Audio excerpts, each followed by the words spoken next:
we met a number of years ago. In part, I was writing a movie. I was going in to pitch a movie called Interstellar. At the time, Steven Spielberg was the director, and he wanted to do a grounded movie about the future of space travel. So I came in and my pitch was very short. I said the movie's going to be 10 minutes long because it's not happening. It was about 10 years ago. We're not going. There's no money left. This is not a priority for us anymore. And then in the course of, and somehow I got the job, in the course of writing the movie, working with Kip Thorne, a physicist, invited me to a physics conference one night, and I got seated next to Elon. We've been friends ever since. The irony of that being, I wound up becoming friends with a guy who I think personally is moving the needle back in the other direction, kind of by himself at this point, more than anyone I can think of. So the net result is, I think we are going back to the moon. I think we are going to Mars, and I think a lot of it is because of you. So one of the questions we got here today. One of the questions that you guys have submitted that I love is, it's simple. Mars, how can we help? Well, let's see. So, in the short term, Mars is really about getting the spaceship built.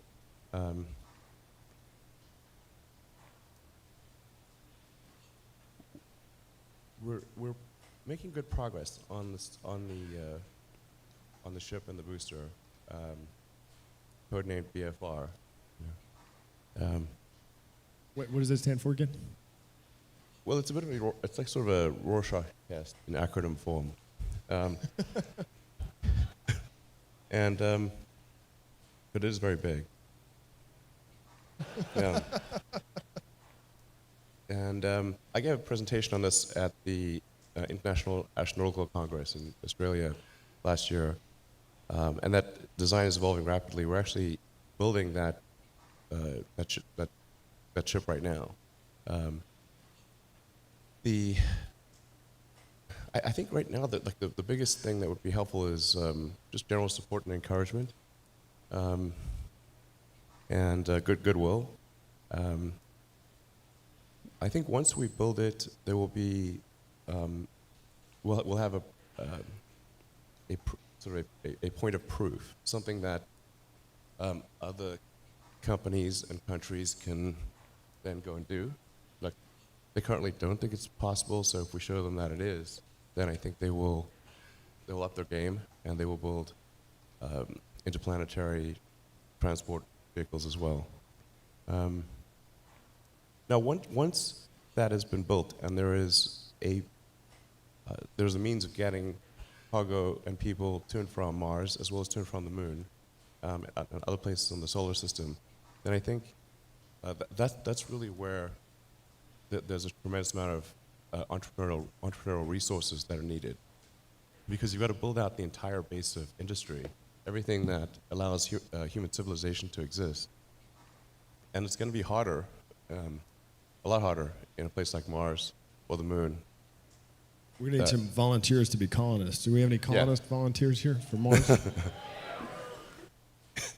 Actually, not many hands raised, by the way. I mean, the moon and Mars are often thought of as like, is this some escape hatch for rich people? But it won't be that at all. It's anyone who, for the early people that go to Mars, it'll be far more dangerous. I mean, really, it kind of reads like Shackleton's ad for Antarctic explorers. You know, it's like difficult, dangerous, good chance you'll die. Excitement for those who survive. That kind of thing. I think there's not many people who actually want to go in the beginning, because all those things I said are true. But there'll be some who will, for whom the excitement of the frontier and exploration exceeds the concern of danger. And they will start off building the most elementary infrastructure, just a base to create propellant, a power station, glass domes in which to grow crops, all the sort of fundamentals without which you cannot survive. And then really there's going to be an explosion of entrepreneurial opportunity because Mars will need everything from iron foundries to pizza joints to nightclubs. Definitely pizza joints. I think Mars should really have great bars. The Mars bar. It's all right. Look, I love dad jokes. All right? I'm dad. What do you think the timeline for this is? So I'm feeling pretty optimistic about the timeline, although I can be a little. Sometimes my timelines are a little, people have told me that my timelines historically have been optimistic, and so I'm trying to recalibrate to some degree here. But I can tell you what I know currently is the case is that we are building the first ship, the first Mars or interplanetary ship right now, and I think we'll be able to do short flights, short sort of up and down flights, probably sometime in the first half of next year. And this is a very big booster and ship. The liftoff thrust of this would be about twice that of a Saturn V. So it's capable of doing 150 metric tons to orbit and be fully reusable. So the expendable payload is around double that number. So what's amazing about this ship, assuming we can make full and rapid reusability work, is that we can reduce the marginal cost per flight dramatically by orders of magnitude compared to where it is today. This question of reusability is so fundamental to rocketry. It is the fundamental breakthrough that's needed. If you consider aircraft, for example, you can lease a 747 and do a return flight full of cargo from California to Australia for $500,000. That's what it costs to lease a 747 fully round trip to Australia, which is far.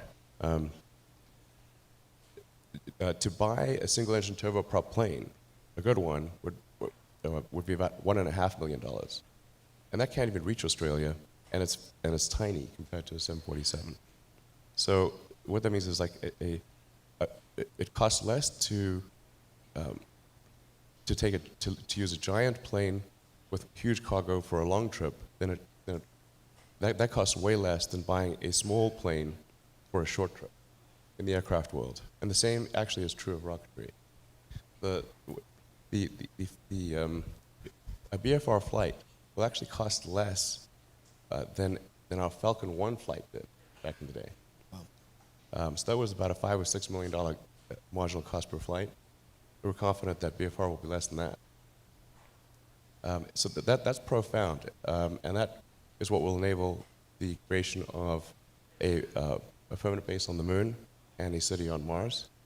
And that's the equivalent of like the Union Pacific Railroad, or having ships that can cross oceans.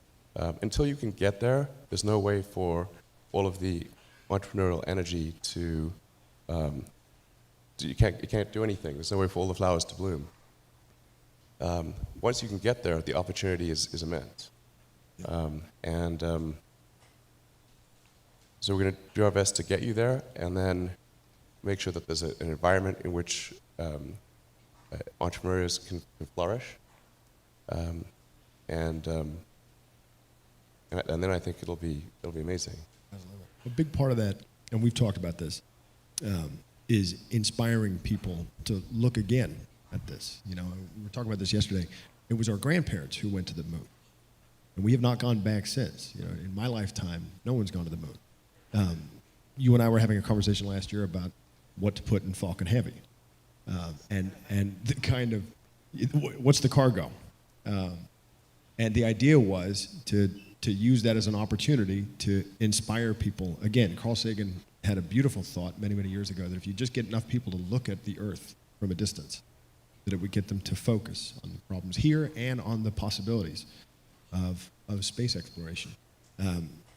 I was fortunate enough to be with you at Launch Control when Falcon Heavy launched a few weeks back, and we made a little movie. We've called it a trailer that sums up that experience. We have it here. We thought we'd play it for you guys again. This is 2 minutes that does a pretty good job of giving you the feeling of what it was like to be there when Falcon Heavy launched. Yeah, we wanted to get the public, we wanted you to get excited about the possibility of something new happening in space, of the space frontier getting pushed forward. The goal of this was to inspire you and make you believe again, just as people believed in the Apollo era, that anything's possible. Thank you.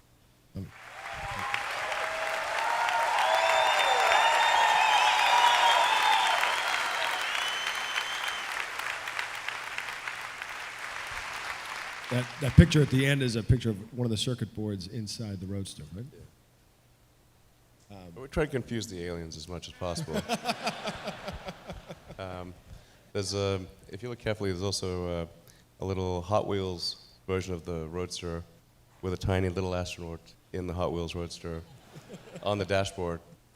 That was just by a friend of ours called Nora. Nora suggested that, and so if you guys have any suggestions, let us know. I think for me, watching those two boosters come down side by side felt like a transformative moment. It felt like we can do anything. And that's the culmination. I was really struck there by the culmination of, a singular vision and hundreds or thousands of very talented people working together to make sure. I was sitting in launch control and looking at the sheer amount of variables that you guys are clocking in those moments before the launch. Wind speed at different altitudes and the status of all the different 27 engines in that. I mean, how do you manage, you're very hands-on with the details, but you're also looking at the bigger picture. How do you manage your time? How do you parse, how do you zoom in and zoom out and make sure that all these things are coming together? Well, at SpaceX, almost all my time is spent on engineering and design. It's probably 80 and 90%. And then Gwynn Shotwell, who's president and chief operating officer, takes care of the business operations of the company, which is what allows me to do that. I think in order to make the right decisions, you have to understand something. And if you don't understand something at a detailed level, you cannot make a good decision. But I'd like to just point out, like, what you saw there is a result of an incredible team at SpaceX, super talented people who really work like crazy to make that happen. I think my role is to make sure that they have an environment where they can really, where the talents can really come to the fore,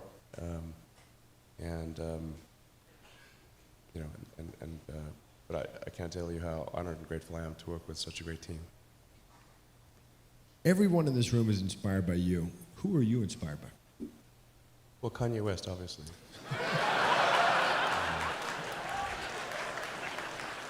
That's what you said.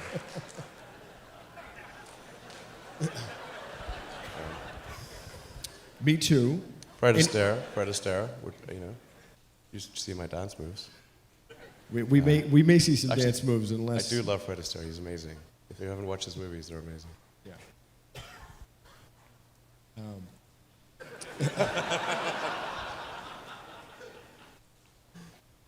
I think for me, when I look at all of the things you've undertaken to do, the commonality is with Tesla, with SpaceX, Solar City, now with the Boring Company. It feels like you're seeing a firmly established and mature industry that is ripe for sort of a quantum shift. There's an opportunity there for, in the case of cars, it's electrification, which drastically changes, the complexity of an automobile and potentially down the line the expense of it. With rockets, it's the reusability of it. With solar, it's about a firmly established energy system that's about to be massively disrupted. This is happening. And with the Boring Company, it's about looking at infrastructure projects which typically take decades and billions of dollars, and looking to reduce the complexity of that. Is that how you see the world? Do you see the things that don't work and can be made better? No. I don't sort of like look at things and say, okay, what's the rank ordered, business opportunity from a financial standpoint, or anything like that. It's really just like there's some things that don't seem to be working, that are important for for our life and for the future to be good. And I have to say that if one were to say like, where is if one were to do a risk-adjusted rate of return estimate on various industry opportunities, I would put like basically building rockets and cars pretty close to the bottom of the list. That they would have to be the dumbest things to do, just because you look at the auto industry, and in the U.S. auto industry, the only two companies that haven't gone bankrupt, at least at some point, are Tesla and Ford. Every other company got bankrupt or was failing and got acquired. There's only two companies that haven't gone bankrupt, and there's a big graveyard of companies that did. So, and then you're going up against entrenched competitors. There's no. I gave basically both SpaceX and Tesla from the beginning a probability of less than 10% of likely to succeed. So why do it? Well, in the case of SpaceX, I just kept wondering why we were not making progress towards sending people to Mars, why we didn't have a base on the moon. Where are the sort of space hotels that were promised in 2001 in the movie? It's like, it just wasn't happening year after year. It was getting me down. I look at the NASA website. I was like, where does it say when we're going to Mars? It doesn't. So initially for SpaceX, for example, I thought, well,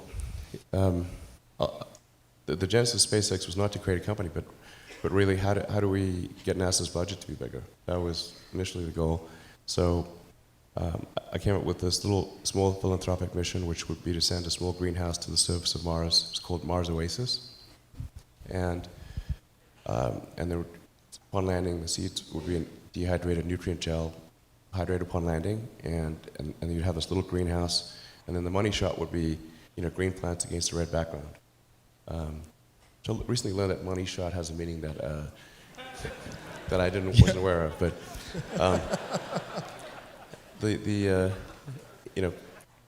I think that would get people excited about rekindles the spirit of Apollo, essentially. And as I got more and more into what it would take to do that, I learned that the fundamental issue is actually the cost of access to space. Rockets were super expensive, and the cost per pound or kilogram to orbit had actually gone up over the years, not down. And it was like, okay, well, it won't matter if we are able to do this philanthropic mission and it generates a lot of will to go to Mars. That's not going to matter if there's no way. So after my second or third trip back from Russia, I was like, whoa, there's got to be a way to build rockets. There's got to be a way to solve this rocket problem. I started reading a lot of books on rockets and did a first principles analysis of a rocket, just broke down the materials that are in a rocket, what would it cost to buy those materials, what versus the price of the rocket, and there's a gigantic difference between the raw material cost of the rocket and the finished cost of the rocket. So there must be something wrong happening in going from the constituent atoms to the final shape. And I found that certainly to be true. And then why weren't people trying to make reusability work? it was very difficult to make rocket reusability work. And then unfortunately the space shuttle ended up being a counterexample of don't try to make reusability work, because space shuttle ended up costing more per flight than an expendable vehicle of equivalent capability. So for a long time, people were using the space shuttle as an example of why reusability is dumb. You can't take a single case example and make an entire theory out of it. So there's no question in my mind that if you could reuse the rockets, it has to be true reuse, which means rapid and complete reuse. The problem with the space shuttle is only a portion of the system came back. Like the big orange tank, which was also the primary airframe, was discarded every time, and the parts that were reused were incredibly difficult to refurbish. So the only kind of reuse that matters is if it's rapid and complete. So that the only thing you're changing between flights, apart from scheduled maintenance, is the propellant. So we embarked upon that journey to create SpaceX in 2002. In the beginning, I wouldn't even let my friends invest because I didn't want to lose their money. I thought it was like, I'd rather lose my own money. So,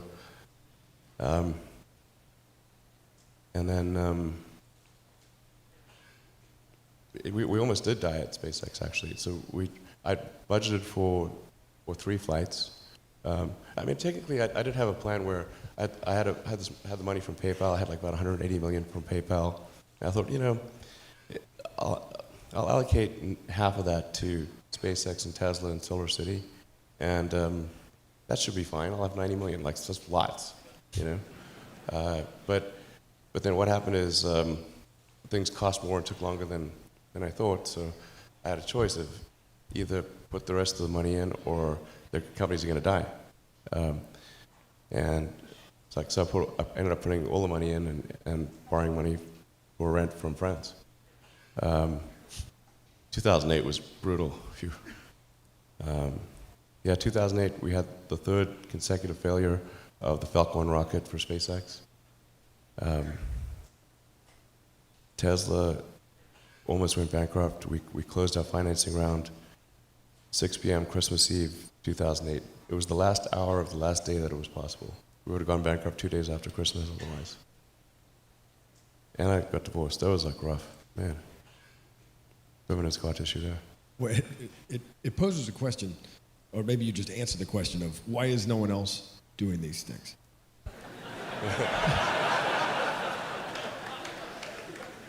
What's your pain threshold? Well, if it's real high.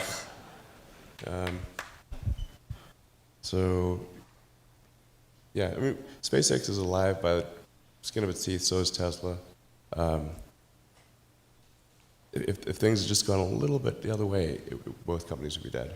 And I like one of the most difficult choices I have ever faced in life was in 2008. I think I had maybe $30 million left, or $30 or $40 million left in 2008. And I had 2 choices. I could put it all into one company, and then the other company would definitely die, or split it between the 2 companies. But if I split it between the 2 companies, then both might die. When you put your blood, sweat, and tears into creating something, or building something, it's like a child. And so it's like, which one am I going to let one starve to death? I couldn't bring myself to do it, so I split the money between the 2. Fortunately, thank goodness, they both came through. We've got a question from the audience that builds on that. What was your biggest failure and how did it change you? What was your biggest failure and how did it change you? God, I have to really think hard about that. Failure. Never heard of it. There's your answer. Well, there's a ton of failures along the way, that's for sure. Like I said, as I said, for SpaceX, the first 3 launches failed. And we're just barely able to scrape together enough parts and money to do the 4th launch. If that 4th launch had failed, we would have been dead. So multiple failures along the way. I tried very hard to get the right expertise in for SpaceX. I tried hard to find a great chief engineer for the rocket, but the good chief engineers wouldn't join, and the bad ones, well, there was no point in hiring them. So I ended up being chief engineer of the rocket. So if I could have found somebody better, then we would have maybe had less than 3 failures. How do you plan a business where you know, the rocket business, you know some of these things are going to blow up on the launch pad? How does the business plan work? I don't really have a business plan.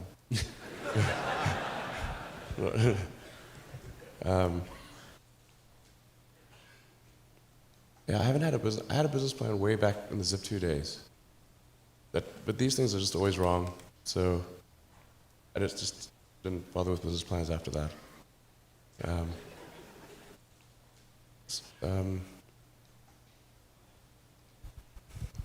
Yeah. I mean, I think, wishful thinking for sure is a source of many problems in many walks of life.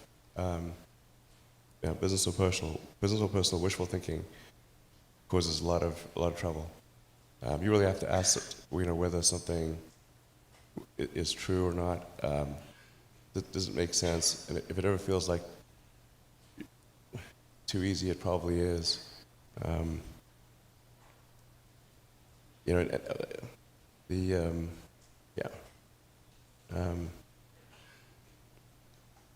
But for all the drama of SpaceX, I think Tesla's actually been probably 2/3 of my total drama dose of a time. Tesla's a drama magnet. It's crazy. How do you? I mean, a lot of people want to know. You're managing 3 or 4 companies now, each of them trying to do something revolutionary, each of them challenging a business that has historically been regarded as impossible to challenge or disrupt. How do you prioritize? How do you prioritize between the different companies? How do you prioritize? How do you spend your time? Yeah, absolutely. Actually, could I trouble you for a water? I've got a bit of a cold, so my voice is a bit hoarse. It's okay. In terms of time priority,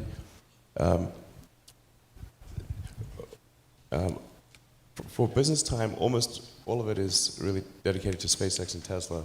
It may sound like I've got a lot of different endeavors, but it's overwhelmingly SpaceX and Tesla in terms of time allocation.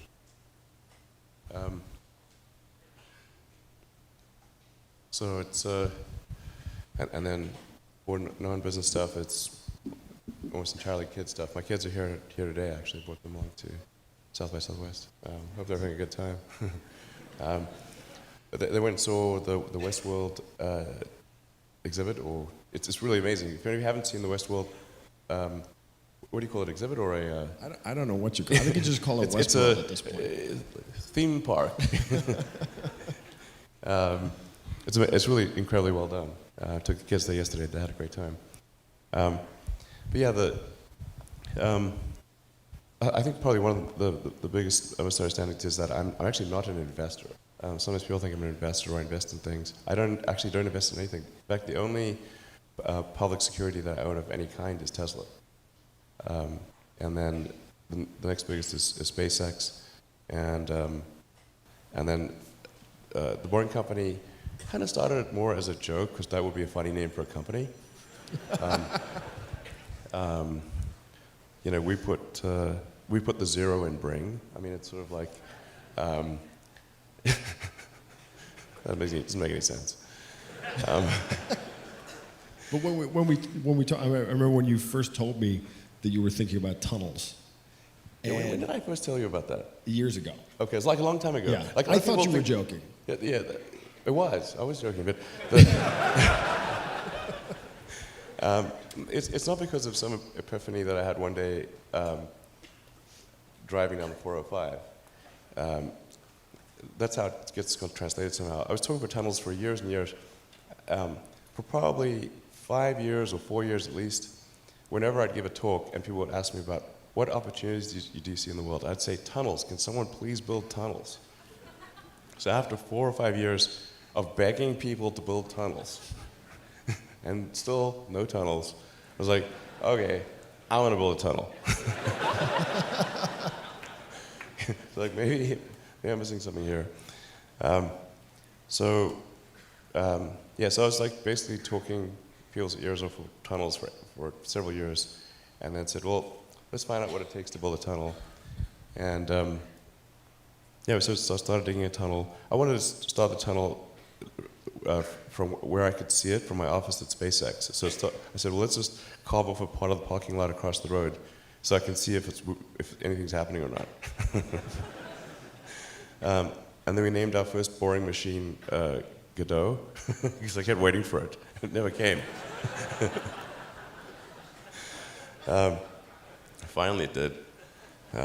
And we got it going. And now we're making good progress. We're funding the company for merchandise sales.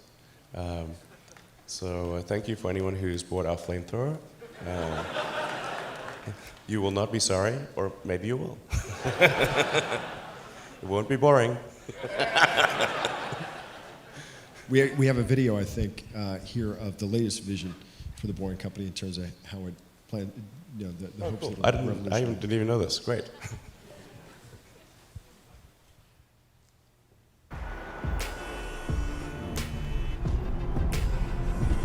We've added seats.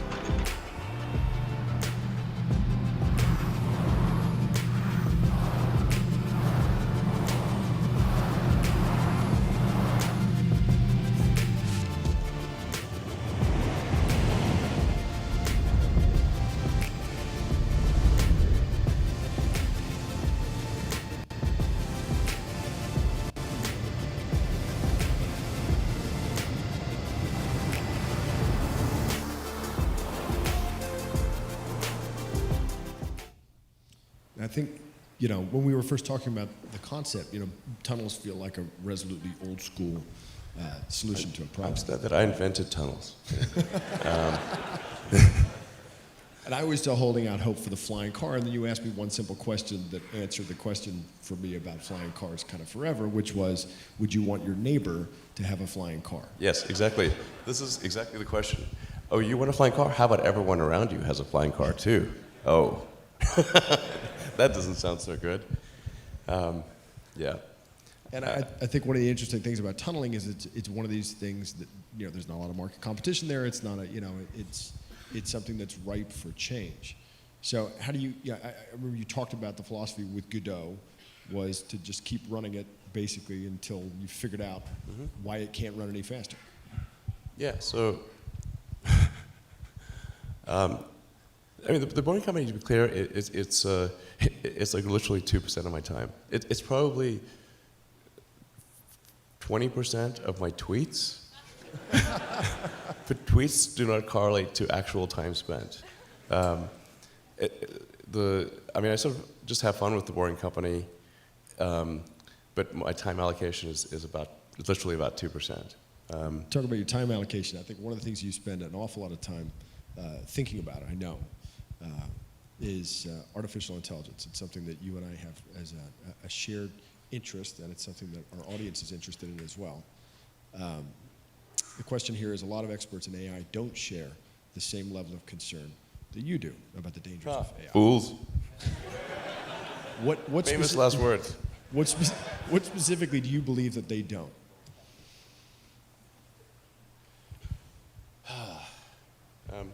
Well, the biggest issue I see with so-called AI experts is that they think they know more than they do. And they think they're smarter than they actually are. In general, we are all much smarter than we think we are, but much less smart, dumber than we think we are, by a lot. So this tends to plague smart people. They just can't. They define themselves by their intelligence, and they don't like the idea that a machine could be way smarter than them. So they discount the idea, which is fundamentally flawed. That's the wishful thinking situation. I'm really I'm very close to the cutting edge in AI, and it scares the hell out of me. It's capable of vastly more than almost anyone knows. And the rate of improvement is exponential. You can see this in things like AlphaGo, which went from, in the span of maybe 6 to 9 months, it went from being unable to beat even a reasonably good Go player to then beating the European world champion, who was ranked 600, then beating Lee Sedol 4-5, who had been world champion for many years, then beating the current world champion, then beating everyone while playing simultaneously. Then there was AlphaZero, which crushed AlphaGo 100-0. And AlphaZero just learned by playing itself, and it can play basically any game that you put the rules in for. Whatever rules you give it, it literally read the rules, play the game, and be superhuman for any game. Nobody expected that rate of improvement. If you ask those same experts who think AI is not progressing at the rate that I'm saying, I think you will find that their predictions for things like Go and other AI advancements have their batting average is quite weak. It's not good. We'll see this also with self-driving. I think probably by end of next year, self-driving will encompass essentially all modes of driving and be at least 100 to 200% safer than a person by the end of next year. We're talking like maybe 18 months from now. NHTSA did a study on Tesla's Autopilot version 1, which is relatively primitive, and found that it was a 45% reduction in highway accidents. And that's despite Autopilot 1 being just version 1. Version 2, I think, will be at least 2 or 3 times better. That's the current version that's running right now. So the rate of improvement is really dramatic. We have to figure out some way to ensure that the advent of digital superintelligence is one which is symbiotic with humanity. I think that's the single biggest existential crisis that we face, and the most pressing one. And how do we do that? I mean, if we take it that it's inevitable at this point, that some version of AI is coming down the line, how do we steer through that? Well,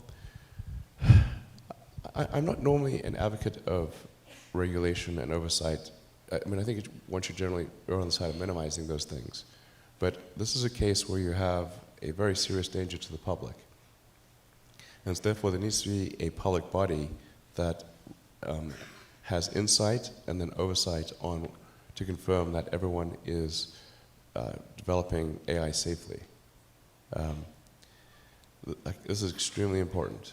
I think the danger of AI is much greater than the danger of nuclear warheads by a lot. And nobody would suggest that we allow anyone to just build nuclear warheads if they want. That would be insane. And mark my words, AI is far more dangerous than nukes. Far. So why do we have no regulatory oversight? This is insane. Well, it's a question you've been asking for a long time. I think it's a question that's come to the forefront over the last year, where you begin to realize that it doesn't necessarily, I think we've all been focused in on the idea of artificial superintelligence, right? Which is clearly a danger, but maybe a little further out. What's happened over the last year is you've seen what I've been calling artificial stupidity. You're talking about, algorithmic manipulation of social media. Like we're in it now. It's starting to happen. How do we? What's the intervention at this point? I'm not really all that worried about the short-term stuff. Things that are, like narrow AI is not a species-level risk. It will result in dislocation, in lost jobs, and sort of better weaponry and that kind of thing. But it is not a fundamental species-level risk, whereas digital superintelligence is. So it's really all about laying the groundwork to make sure that if humanity collectively decides that creating digital superintelligence is the right move, then we should do so very, very carefully. very, very carefully. This is the most important thing that we could possibly do. Yeah. Building on that, other than AI and the other issues that you're tackling, transportation, energy production, aerospace, what issues should our next generation of leaders be focused on solving? What else is coming down the line?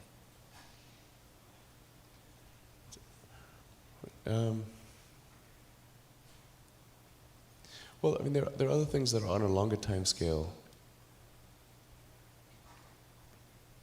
And obviously the things that I believe in, like extending life beyond Earth, making life multiplanetary.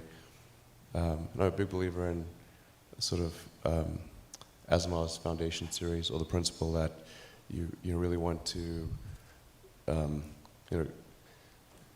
recommend reading the Foundation series, but it's like if you know that there's likely to be, well, you don't know, but there's likely to be another Dark Ages, which it seems, my guess is there probably will be at some point.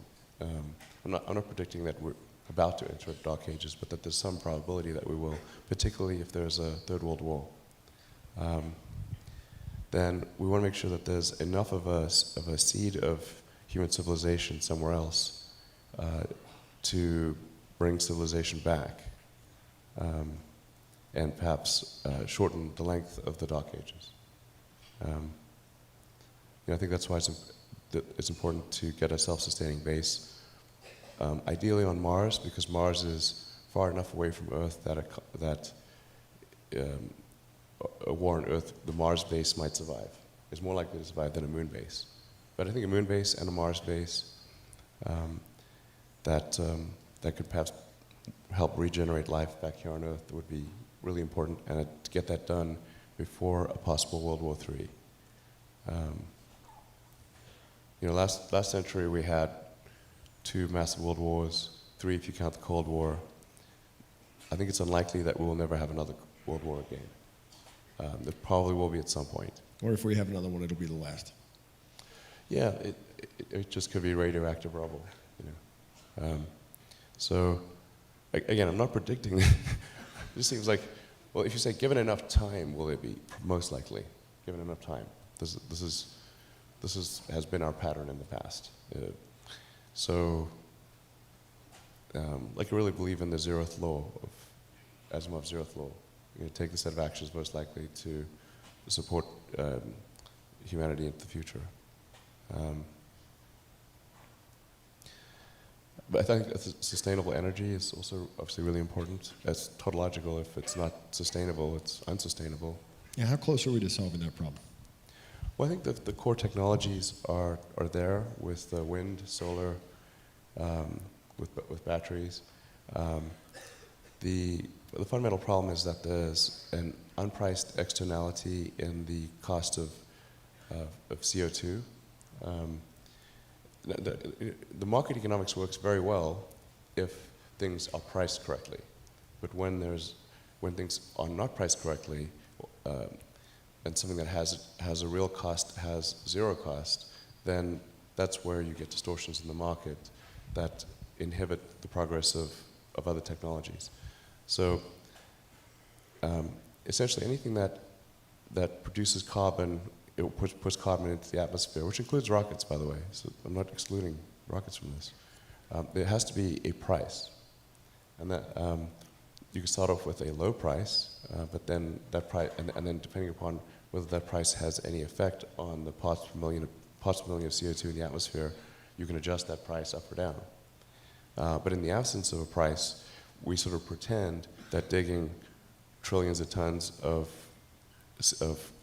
fossil fuels from deep under the earth and putting it into the atmosphere, we're pretending that has no probability of a bad outcome. And the entire scientific community is saying, obviously, it's going to have a bad outcome. Obviously, you're changing the chemical constituency of the atmosphere. So, so it's really up to people and governments to put a price on carbon, and then automatically the right thing happens. It's really straightforward. What do we do with the carbon that's already up there? I actually think we can manage with the current carbon level, or even a little bit higher. It's and this is going to sound like I'm backtracking, but there's actually an argument that more carbon in the atmosphere is actually good, but up to a point. So we might actually arguably have been a little carbon starved. If you go back 200 years ago and say, okay, well, a few hundred years ago, we had like 280, 290 parts per million of carbon. We're probably a little carbon starved. Now we're about 400, just past 400 mark. I think somewhere in the 400s, probably okay. We don't have to worry about sequestering carbon or anything like that. But now, if this momentum keeps going, and we start going up to 600, 800, 1,000, 1,500, that's where things get really squirrely. The sheer momentum of the world's energy infrastructure is leading us in that direction.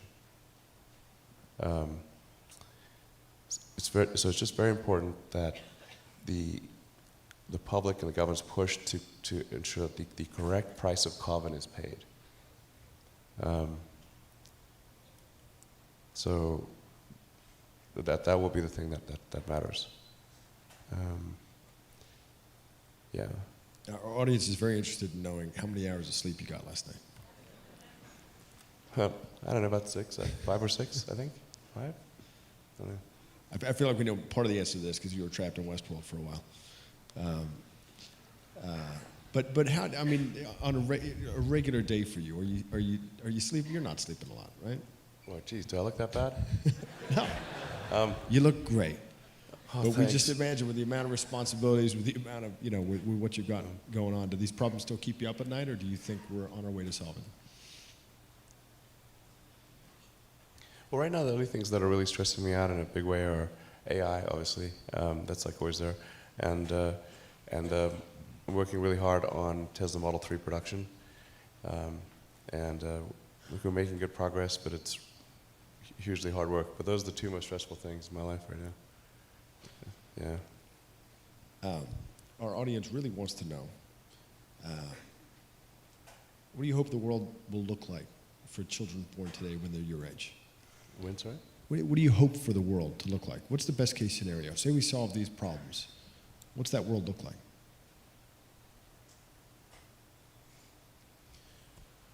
Let's see. So, I think a good picture would look like, we've really substantially transferred to sustainable generation and consumption of electricity, so that the CO2 risk and the ocean rising risk is mitigated, and we're not looking at having Florida and sort of large portions of the world underwater. That'd be great.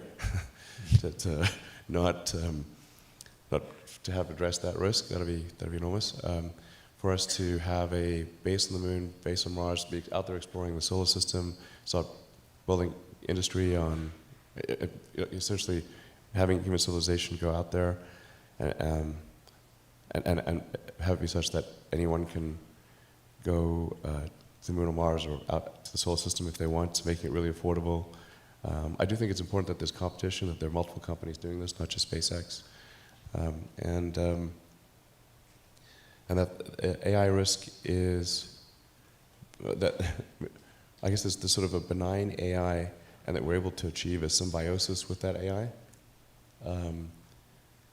Ideally, the AI, there's somebody who, I can't remember his name, but had a good suggestion for what the optimization of the AI should be, what's its utility function. You have to be careful about this, because if you say maximize happiness, and the AI concludes that happiness is a function of dopamine and serotonin, so it captures all humans and injects your brain with large amounts of dopamine and serotonin. Like, okay, it's not what we meant. It sounds pretty good, though. Oh, you'll love it. Well, I like the definition of the AI should try to maximize the freedom of action of humanity. Maximize the freedom of action. Maximize freedom, essentially.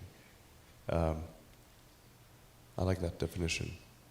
But we do want a close coupling between collective human intelligence and digital intelligence. Neuralink is trying to help in that regard by creating an interface between, a high bandwidth interface between AI and human brain. We're already a cyborg in the sense that your phone and your computer are kind of an extension of you. Just low bandwidth input output. Exactly, it's just low bandwidth, particularly output. I mean, 2 thumbs basically. So how do we solve that problem? The bandwidth thing? The bandwidth issue. I mean, we've all succumbed to it now. We're all cyborgs. We're just low efficiency cyborgs. So how do we make it better? I think we've got to build an interface. Like we didn't evolve to have a communications jack, or some. So there's got to be essentially vast numbers of tiny electrodes that are able to read write from your brain. Of course, security is pretty important in this situation, to say the least. I was going to say, I'm not coming with. I'm keeping my brain air-gapped. Yeah.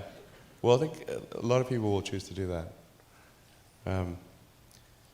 But it's a bit like Ian Banks' neural lace. Mm-hmm. But in the case of neural lace, it's sort of that's there from when you're born, or it's more of a backup.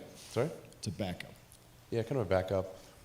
This would be there's a digital extension of you that is an AI, the AI extension of you, a tertiary layer of intelligence. So you've got your limbic system, your cortex, and the tertiary layer, which is the digital AI extension of you. And that high bandwidth connection is what achieves a tight symbiosis. I think that's the best outcome. I hope so. If anybody's got better ideas, I'd love to hear it. And talking about another project that you're working on that our audience wants to know a little bit more about, Starlink. Oh. Can you tell us anything? Do you mean Skynet?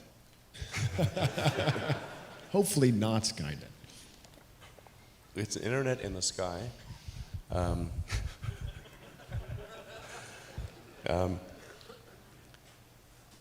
Well, we don't talk that much about Starlink, but essentially it's intended to provide low latency, high bandwidth internet connectivity throughout the world. There actually will not be enough cognitive processing power on board the satellite system to in any way be a Skynet thing. Like digital AI requires a lot of, superintelligence requires a lot of big servers on the ground. It's too power intensive. But this is intended to provide people with who don't have any internet connectivity with internet connectivity, and it's very good for sparse and sparsely populated and moderately sparsely populated areas, and for giving people in cities a choice of low-cost choice of internet access. But I do think it's going to be important. The Starlink system will be important in providing the funding necessary for SpaceX to develop interplanetary spacecraft, and at the same time, helping people who have either no or super expensive connectivity and giving people in urban areas more of a competitive choice. Very cool. I have to ask it because it's the number one question. Just going back to Mars, what kind of government do you envision for the first Martian colony? We're have to be careful and what's your title? Yeah, exactly. Emperor or God Emperor? I don't know. Might be too much. I don't know. If you watch my jokes here, not everyone gets irony. Must remember. So I think I think most likely the form of government on Mars would be somewhat of a direct democracy, where you vote on issues, where people vote directly on issues, instead of going through representative government. When the United States was formed, representative government was the only thing that was logistically feasible, because there was no way for people to communicate instantly. A lot of people didn't even have really access to mailboxes, or there wasn't even really the post office was very primitive. A lot of people couldn't write. So you had to have some form of representative democracy, or things just wouldn't work at all. But I think on Mars, most likely it's going to be everyone votes on every issue, and that's how it goes. There are a few things I'd recommend, which is keep laws short. Long laws, it's like that's something suspicious is going on if there's a long law. If the size of the law exceeds the word count of Lord of the Rings, something's which it does, amazingly, then it's like something's wrong. So there should be a limit to the size of the law that you should be able to digest it. Like, how come you can read the Constitution and all of the amendments, like you can read those in maybe an hour? And we govern so much of our civilization by that, and yet modern law is this obtuse, super boring tome that's indecipherable to almost anyone. So I think direct democracy, laws that are comprehensible. I think having some kind of hysteresis on, like, it should be easier to remove a law than create one, because things just get to inertia. You have to have something that's going to overcome inertia. So probably, I don't know what the right number would be, maybe it's like 60-40. Maybe it requires 60% to get a law in place, but any number above 40% can remove a law. Otherwise, you just get laws just accumulate over time, and it's sort of like Gulliver, where you just get trapped by all these tiny strings and you can't move. You get hardening of the arteries of civilization with rules and rules and rules and rules. So it should be just easier to get rid of a rule than to put one in. Maybe they should even have like some kind of sunset clause, so that they just automatically expire unless there's enough of an impetus to keep them around. I know there's a fair amount of interest. I'm interested in hearing a little bit more about the very early days with Tesla and how it came together. Your brother Kimball is here. I thought we'd bring him out. Sure. You guys could talk a little bit about it. There.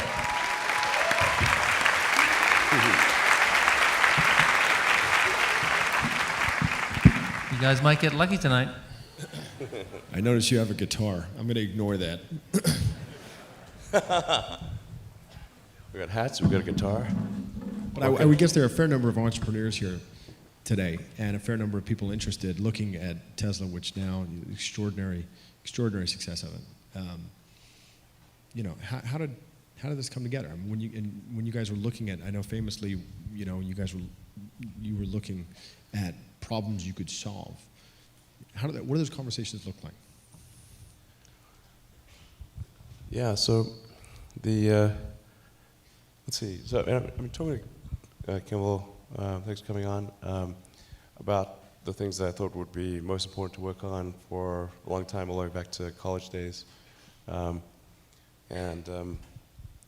Electric cars are something I've been interested in since I was, 18, 19. When do you first recall hearing me talk about electric cars? Just curious. First time was, well, you talked about it in the 90s a lot. We used to brainstorm a lot randomly, even in, I think we were 20 years old. And the first thing I remember us brainstorming was solving connectivity amongst doctors. And we were on a road trip from... That was hopeless. Huh? A long time ago. We had a lot of doctors in the family, so we had the information. But the idea was really to solve that problem where we from Silicon Valley to Philadelphia, brainstorming how you do it. This is before the internet, so we in our minds designing network computers, doctors talking. This has all happened, of course, over 25 years, but that's sort of the first time I remember us really trying to solve a world problem, and unless it was a world problem that was really important, it just wasn't that interesting to us. Electric cars, you talked about for a long time, but I remember walking into your house once, this is in probably 2002 or 2003, and you had these plans laid out that the team at Tesla had, or the earlier guys had basically said, we're going to take this Lotus Elise and we're going to convert it into an electric car. And we sat down and talked about it for a bit, and it wasn't so much that it it could be done. I think we all believed it could be done. It was more just the attitude that it should be done. And then it went from there. Yeah, well, the first internships that I had that were interesting were on ultracapacitors for use in electric cars. So that's why I first came out to Silicon Valley in like 93 or 92 or something like that, was to work at a company called Pinnacle Research on advanced ultracapacitors with the idea that this could be a solution to the energy storage problem in electric vehicles. And then when I graduated from Penn, I was going to be doing a PhD at Stanford in material science and physics, trying to figure out if there's a way to solve for an ultra high density solid state capacitor that would have enough range to power an electric vehicle. So, in fact, that's in '95, and then I wasn't sure. This is one of those things where you could work on it for a long time and discover that there's actually no good solution. You could publish a paper and you get a PhD and all that, but it would be academic in its value. So in '95, I had a choice of either work on this energy storage system for electric vehicles or try to play a role in building the internet. But the internet stuff was happening right then and there. Whereas the electric vehicle technology was going to progress slowly on its own, whether I was there or not. So I thought, well, I'll put the grad studies on hold and do something to help build the internet, or do something useful on the internet. And that's when I talked to Kimball, and you were working in Canada at the time. Yeah, that's right. And said, hey, why don't we try to do this company in Silicon Valley? It's pretty cool. We built we were the first to see maps in door-to-door direction. It had been built by a company, Navtech, but never been on the internet. And it was so cool to be the first two humans to see it. You can draw a map, type in an address, get directions, things you probably all did about 50 times today each. And we were the first to see that and put it on the internet, so it was really cool. Yeah, it was the first maps and directions, yellow pages and white pages on the internet. Yeah. And then we ended up helping bring a lot of publications online. So as investors and customers, the New York Times Company, Knight Ridder, Hearst, and a number of others. Yeah, but I always wanted to get back to electric vehicles because that was a primary interest of mine from undergrad and grad days. And so after Zip2, still did one more internet company because I thought Zip2 had not achieved its full potential. We built this incredible technology, but it wasn't being used by the customers in the right way. It was a bit like building, F-22 fighter jets, and then you sell them to people, and they roll them down the hill at each other. And you're like, it's really not the way to use it. Okay. In fact, that's where I decided you really want to go to the end consumer. If you've got great technology, you want to go all the way to the end consumer. Don't sell it to some bonehead legacy company that doesn't understand how to use it. Yeah. So with X.com, which became PayPal, that's where we tried to do something significant with the internet. And it got sort of part of the way towards its objective. After PayPal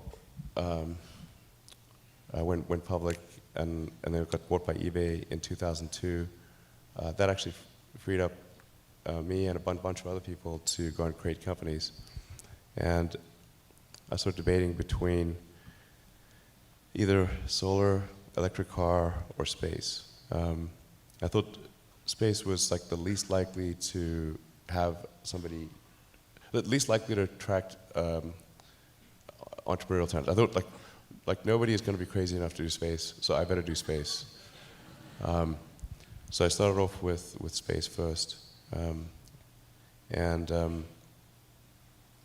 And then about a year and a half later, in 2003, I had lunch with J.B. Straubel and Harold Rosen, and it was at this like fish restaurant in El Segundo.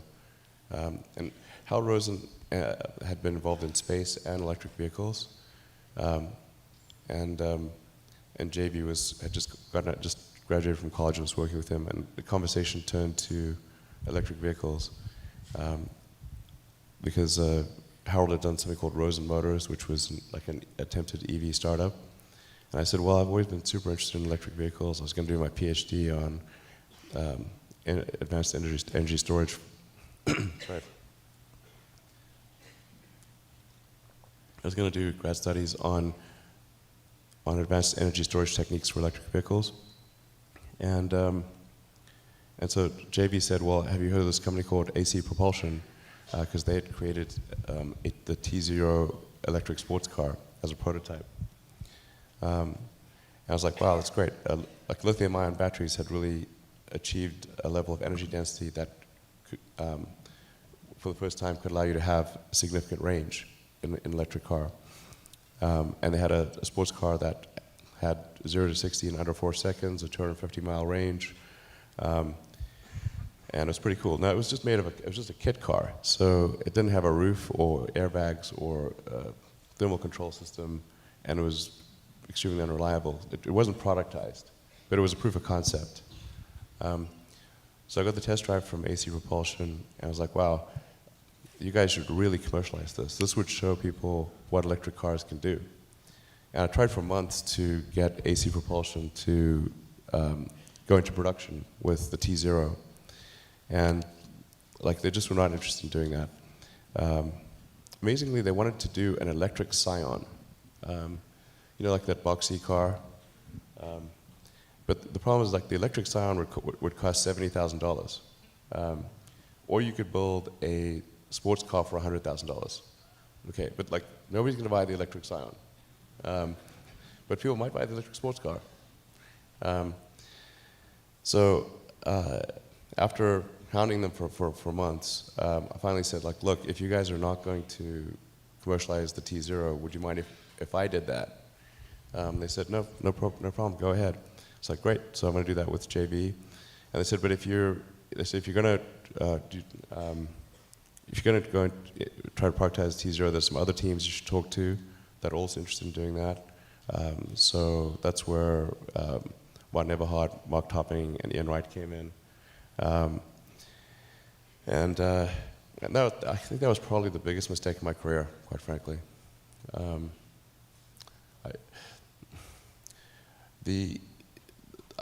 I think whenever you think you can have your cake and eat it too, that's something you're probably wrong. So I thought I can keep running SpaceX. I'll dedicate 20% of my time to Tesla, and that'll be fine. But actually, it didn't. Things really melted down. Went through hell. We had to recapitalize the company. And Kim was there singing in real time. So Silicon Valley, accurate or not accurate? The show? Yeah. It starts to get very accurate around episode 4. So it took a few episodes to kind of get grounded. The first few episodes struck me as Hollywood making fun of Hollywood's idea of Silicon Valley, which is like not on point. But then by about the 4th or 5th episode, season 1, it really starts to get good, and then by season 2, it's amazing. In fact, reality, the truth is stranger than fiction. All the crazy stuff you see in that show, Silicon Valley, the reality is way crazier than that. Yeah, you've seen it too, right? Yeah, it's like, wow. What will have to be a story for another time, unfortunately, is we've been asked to wrap it up. I got one last question from the audience. It is, what is your favorite song from the movie Three Amigos? Well, we'd only do it if you guys are willing to sing along. Okay. All right. So Jonah actually is the dancer of the three. Particularly behind the camera. Three of us we've been playing and singing and dancing this song since we were kids, and so we're going to do that on stage. And if you guys can sing along, we'll do the first verse, and then you guys can sing along on the second verse. Okay. This is gonna be real bad. We promised that it would be terrible. Yeah, exactly. I said terrible. It's gonna be terrible. I'm nixing the dancing thing. Oh, come on.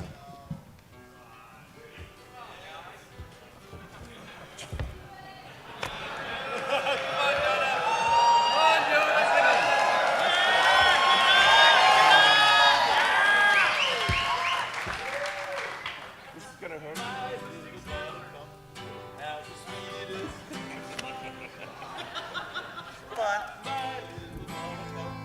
Won't you stay a while? Come with me where moonbirds hit the sky. And then you'll walk with me along the by on by. Okay, all together now. My little buttercup. Has the sweetest smile. My little buttercup, why do you stay a while? Won't you stay a while? Moonbeams meet the sky, and you and I will walk the by on by. Well, this is really winning.